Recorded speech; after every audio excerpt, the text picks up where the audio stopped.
First of all, thank you for being here. When I think about running, I I get a cold on my back. I really, really hate it. And you are running marathons. Not only you are running them, but you also have a condition called asthma that makes you not get that much air in certain times. So how did you do that? Mo, that is an excellent question. It's such an interesting story because, yes, not many people are excited about the idea of running. But for me, just growing up, I would say probably at the age of 8, I was diagnosed with asthma. And when other people find out you have these types of limitations, they start to lower your expectations for you. At a young age, I saw the impact. I didn't want people to hold those uh, types of limitations. I knew in life that there were things to overcome, and just over the years, I was just inspired by major goals, and especially that of marathon runners. And I told myself at a young age, Jesper, one day I'm going to run a marathon just to show that I can overcome these limitations. I can overcome obstacles. I can overcome challenges. And of course, it's not something I did overnight. I didn't run those 42 kilometers. It's not something that happens overnight. I took my time. When I reached my 20s, I took it step by step. Started just a few steps out the door, get out the door, put your shoes on, get some kilometers in, some miles. The next day, add more to that. Next day, add more to that, and then signed up for my first 5K. And then from there, signed up for my 10K. And then from there, signed up for my first half marathon. And then, of course, there were challenges along the way. It's not easy to build up, but when you stay consistent, it builds over time. And then I finally signed up for my first marathon. And of course, signing up for my first one, I thought to myself, what in the world am I doing? Then I realized I've already gotten this far. It's time to really push myself. And the first marathon I did was San Diego Rock and Roll, and I remember standing at the starting line, just looking out in the distance, thinking to myself, "Okay, Jasper, really, what did I just sign up for? This is a big deal." But as soon as I crossed that starting line, I just told myself, "Keep pushing. Already got this far." And of course, throughout the court, throughout the track, throughout the course, my muscle started building that pressure, started to feel it in my lungs, of course, just getting really nervous about the process. But I just remembered just to remind myself, keep pushing. I've already gotten this far. It's too late to turn back. Literally, it's too late to turn back because I've already gotten this far. Of course, mile 20, the pressure starts to build in. You can feel the pain. Uh, the pain in my legs, really could feel it. Just more of that muscle. You could just feel it. But as soon as I reached that 26.2 mile mark, that 42 kilometer mark, that sense of joy just reminded me that that journey was worth it because it reminded me that yes, when you really push yourself to accomplish major goals, uh, so much joy can really take a hold of you because you've just accomplished something great. So that's my journey. It's really that inspiration to overcome obstacles that gives me that motivation to really get out on the trails and put those miles and kilometers in.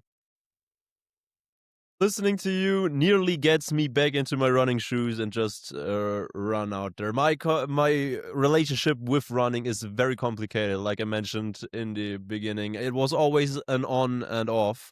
I did it for a few months, then completely abandoned it, and the only times I really did it was when I signed up for it. So I always signed up for a challenge that is way over my head, to really only to show up or show off my youth, because I have a little contest with my uncles and they are running nearly every second day in the morning, running their 10 kilometers, everything. They're doing everything to prepare.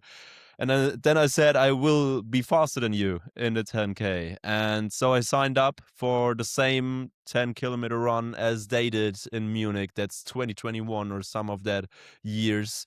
And I won. in the end. I wouldn't have been faster than them when they wouldn't have motivated me, to be fair. So they had a big part in my win on that day. And 1 year later, we went into the half marathon and I got completely demolished on that one. They just gassed me. They they were running very very fast, and I wasn't running that fast after mile 8 or 9. So for me, it was way harder because I also only started to train or prepare 1 month before. So for one whole month, I was in complete runner mode. And after that 21 kilometers, I didn't do it for many, many more months. So I completely took a break of it. And I think many people are struggling out there with the same thing, because running, it is very very special because everybody can do it and everybody experiences the same struggle in their mind. They're always fighting only against themselves, and at the same time it's also very hard to keep at it, especially in the winter time. So what is your tip, your recommendation for people that are struggling to keep at running? What should they look out for, or what could they do differently? Absolutely. So yes, that idea of running can be a struggle, but I like what you shared earlier. You gained that motivation from racing against your uncles. So it's really finding that reason to get up and really put your shoes on. So, for example, if you want to race a family member, or if there's someone in the community that you want to race against, like you said, that was a great example. But another example is physical health and being physically fit. That is an excellent reason in and of itself. Very important to stay active and really get out there. So you don't have to sign up for a half marathon overnight, but even a 5K or a 10K is fine. But finding that motivation to get up and really remind yourself that it really doesn't make a difference, not just in what you're striving for, but physical health as well. Yeah, the half marathon was the hardest thing I've ever done, without a doubt. And I wouldn't have done it when I would not have been praised, or when I wouldn't have the physique that I have. I always struggle to take on muscle, but I'm very thin, so it's easier to get forward, and I'm very tall as well. So I had it very very easy as it could be when you're dumb enough to sign up for a 21-kilometer run when you have nothing to do with it. So definitely don't recommend that. Prepare a bit more, because that was just dumb of me. And I think if I do this now, 2 years later, I don't know what actually would be happening. How often do you actually run? What is your run schedule? How do you stay at it? Absolutely. So first off, I want to say when you signed up for your first half marathon at 21 kilometers, I'm sure you still had fun overall. I'm sure there were moments when it was hard, but overall, you did it. You did it. So for me, my running schedule is pretty much 4 to 7 miles. Let me see if I can translate that to kilometers. Maybe about 10 kilometers, up to Mhm. 10, and then uh, that's during just a regular uh, retraining day. But when it gets closer to the marathon, when I will elevate the mileage in kilometers. So probably I'll start reaching 15 to 20 kilometers as we get closer. So by the time I reach race day for a full marathon, my body is used to at least a half marathon. So at least I can get more than halfway there, and then just really pushing myself through the rest of it. So it's really building up that consistency over time. Wait, is that running every single day? So as we get closer to a race day, yes, maybe about 1 or 2 weeks, but maybe a month or two ahead, every other day. But when it gets closer, I want my body to uh, experience that consistency.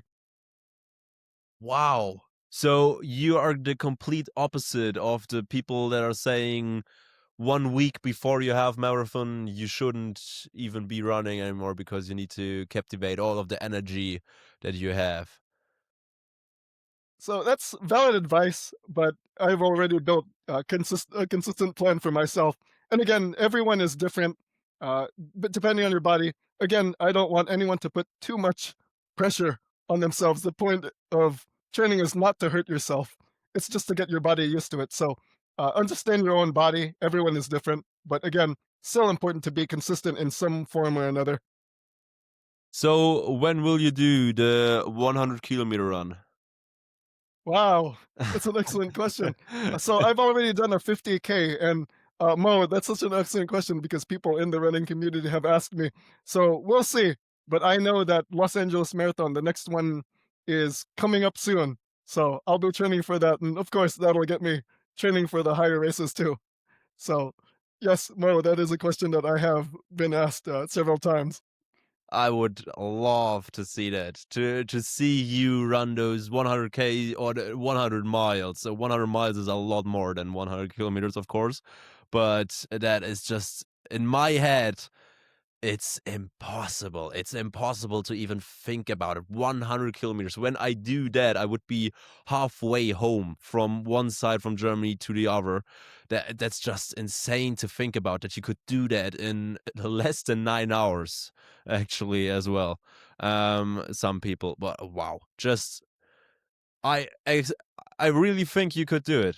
I really believe in you and everything you just told me. It's just great to have someone here who really, yeah, didn't dwell on his condition and really tried to make the best of it. But of course that is nothing that comes easy, and some have it harder, some have asthma in harder stages and they cannot do the same thing as quickly as you did.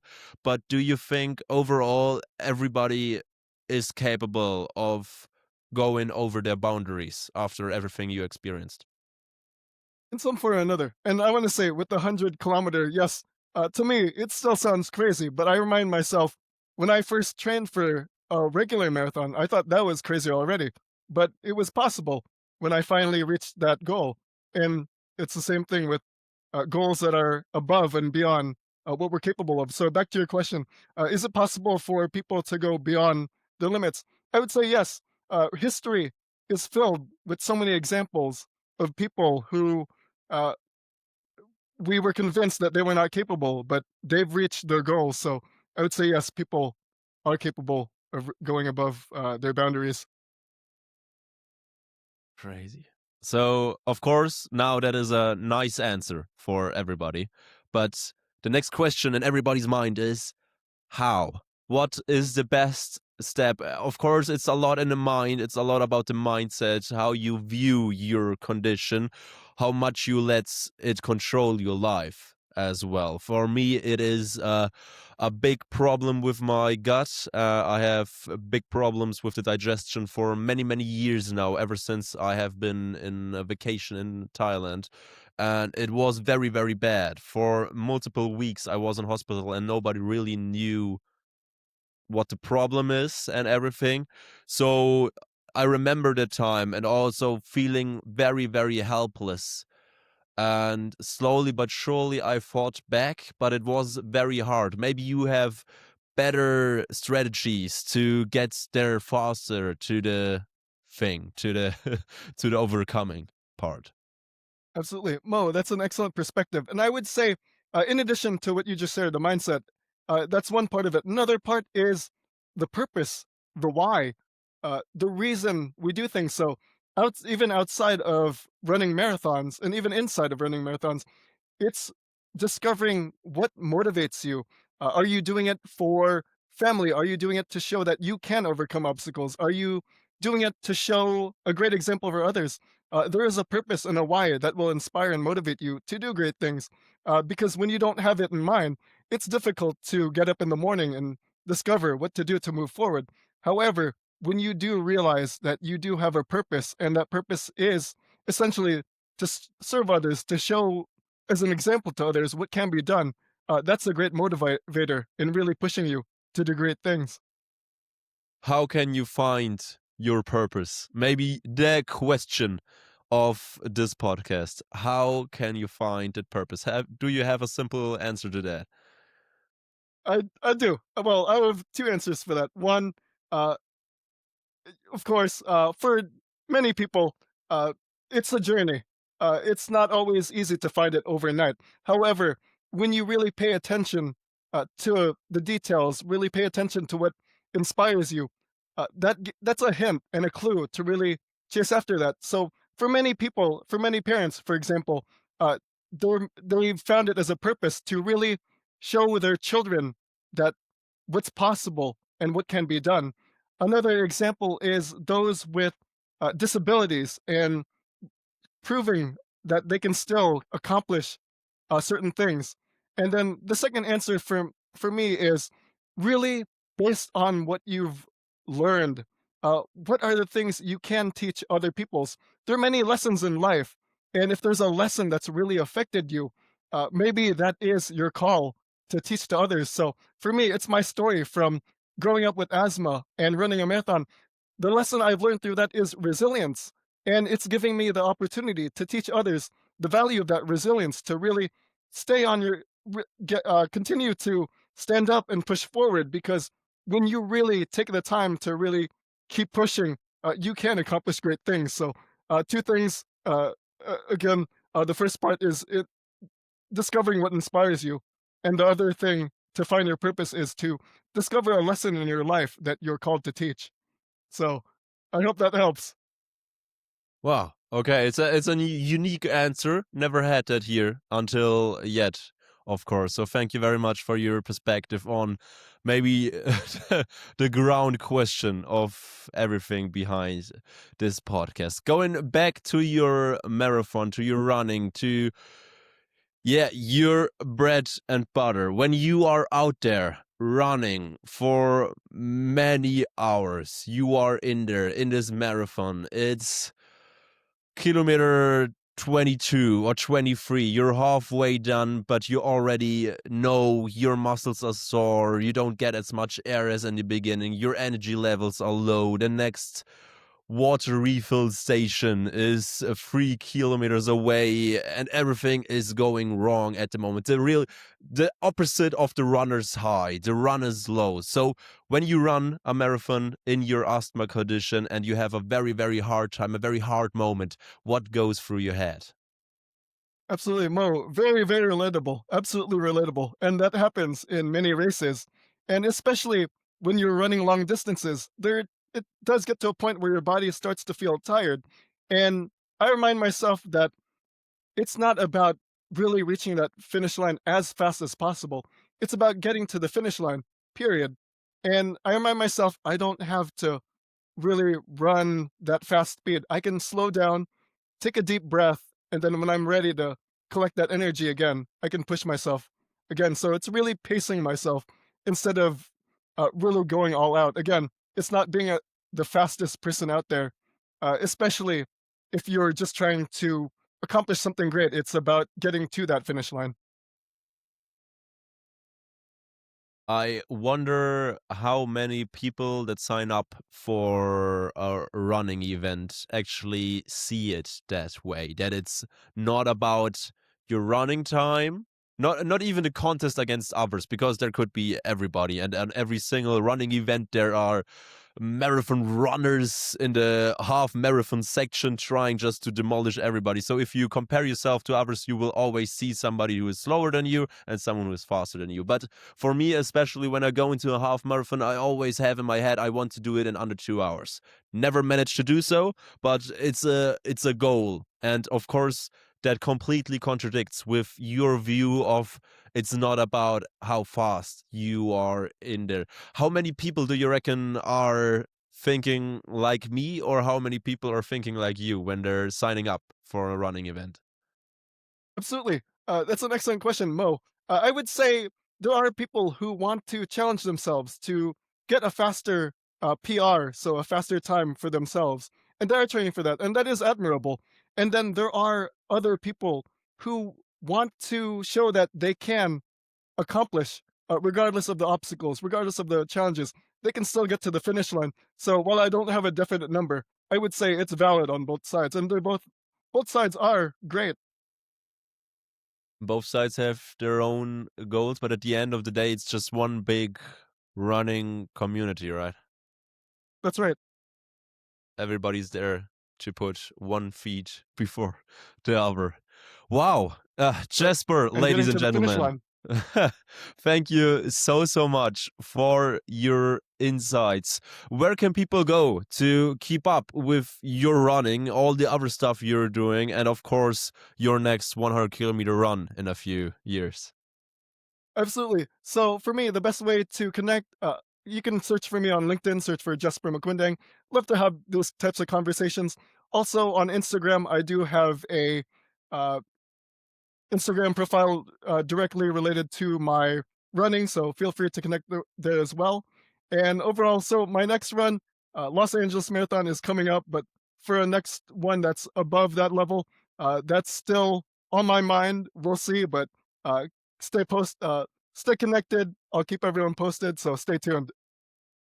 Thank you so much for your time and all the best for the next runs.